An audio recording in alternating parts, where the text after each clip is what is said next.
Well, from Montreal now we go down to Houston, Texas. My next guest is William Sawyer. He's the CEO of Lucas Energy and the American Stock Exchange, LEI. Bill, good to see you again.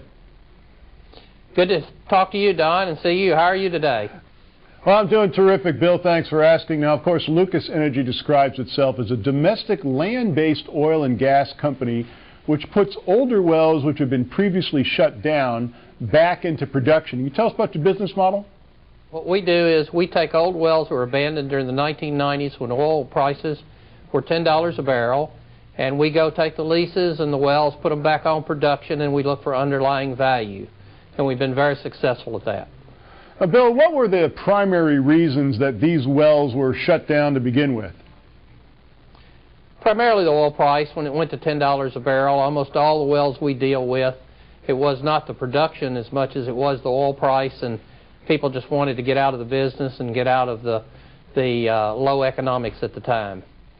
Now, in the last couple of months, we've seen a fair amount of activity from the company with respect to the completion of wells. Can you bring us up to date on that? Yes, we've done quite a bit since March 31st, which was our year end. We have acquired a number of wells. We're up to a total of 75 well bores, of which we're putting approximately 47 of them should be on production here pretty quick. We've acquired acreage. We've had 3 or 4 wells that have come on just outstanding that we'll have an announcement on. We've drilled 1 new lateral in the Austin Chalk and the Milton Hines #1 well in Gonzales County. We've mostly been acquiring in Gonzales County, Karnes County, and over in Wilson County. The Gonzales County properties, of course, the deeper rights in the Eagle Ford are in the Hilcorp transaction, which we recently closed the third part of. Well, we mentioned that a bit last week. You'd announced the closing of the third part of your Eagle Ford joint venture with Hilcorp Energy. Tell us about that, and what does it mean to Lucas Energy? Well, it means a lot to Lucas Energy. We've closed over $10 million so far in 3 parts. The last one was about $1.3 million. We're very happy with the cash it gave us. It helped us to pay off all our debt. We have no debt now, and it allows us to go forward and develop our properties. The other thing it allows us to do is Eagle Ford wells are about $6 to $8 million apiece, so we would barely be able to drill 1 Eagle Ford well in a year. On the other hand, by bringing in Hilcorp, who's knowledgeable and who has good exploration techniques and good engineering and have drilled the Eagle Ford before, we bring them in and we take a smaller piece of the deal. We're able to fit it in our budget. And that's the most important thing, is to be able to develop production and revenues within the budget we have. That's fascinating. Now, of course, Lucas does have additional acreage in that area. Do you perhaps envision future dealings with Hilcorp in this manner? Maybe or maybe not. We've had other people talking to us, and in fact this morning I just talked to an entity who was interested in our acreage. We have only our acreage in Gonzales County committed to Hilcorp. Our acreage in Karnes County and acreage in Atascosa County and acreage in Wilson County are not committed to anyone at this point.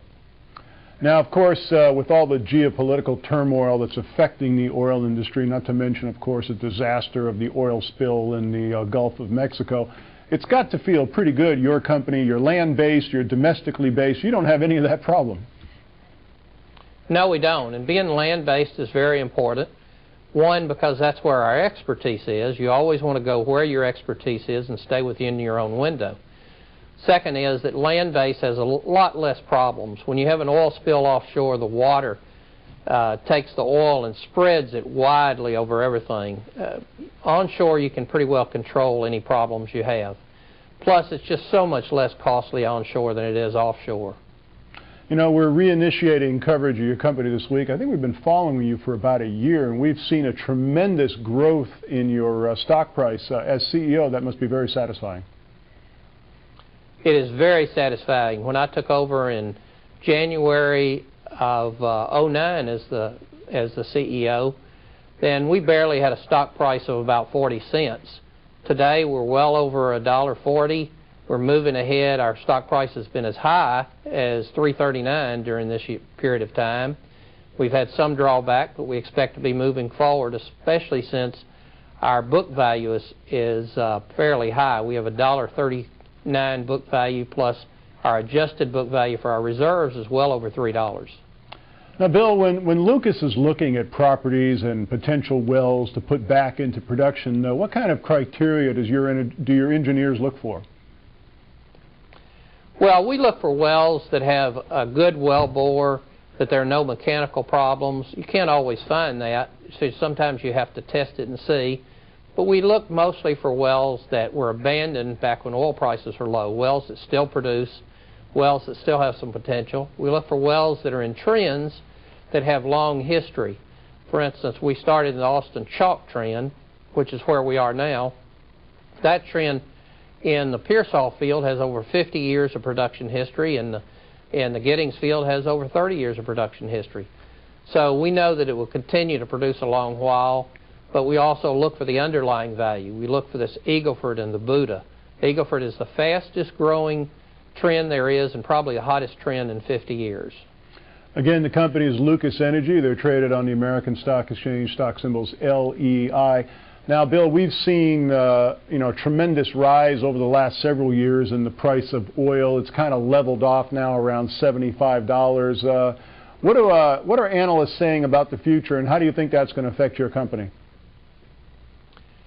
Well, there are different analysts that are looking at numbers. If you look at the strip price goes as high as into the 80s here over the next 2 or 3 years.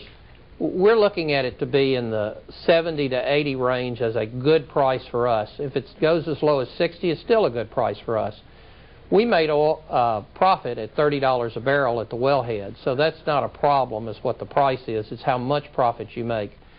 We believe that the future of the oil price should stay in the range of $70 to $90 a barrel, which would benefit everybody. If prices go too high like it did a couple of years ago, then we have a big problem with trying to buy properties and try to acquire leases. So we like it where it is now, and we think that that's what most analysts are predicting. Well, Bill, why is this a good time right now to take a closer look at Lucas Energy? It's a good time because, one, the price has dropped back on our stock. It's a good time because, one, we're fixing to move into a new era. Our first phase was going in and increasing production and revenues. We did that for 2 years. We went into the next phase, which was going and acquiring as much property as we could with wells on it for the future. And now we're going into a new phase again of increasing production and revenues. We're hopeful that we might see as much as 1,000 barrels a day of gross production by our year end, which is March 31st. That's amazing. Once again, Lucas Energy on the American Stock Exchange, LEI. If you'd like more information, please call us toll-free, 888-259-4449. Well, Bill, we're very happy to reinitiate coverage of your company this week. As always, we'll be following you very closely over the next several months, looking forward to updates on your progress. Thanks so much for joining us on the program again. Thank you, Don. It's always a pleasure to be on your show.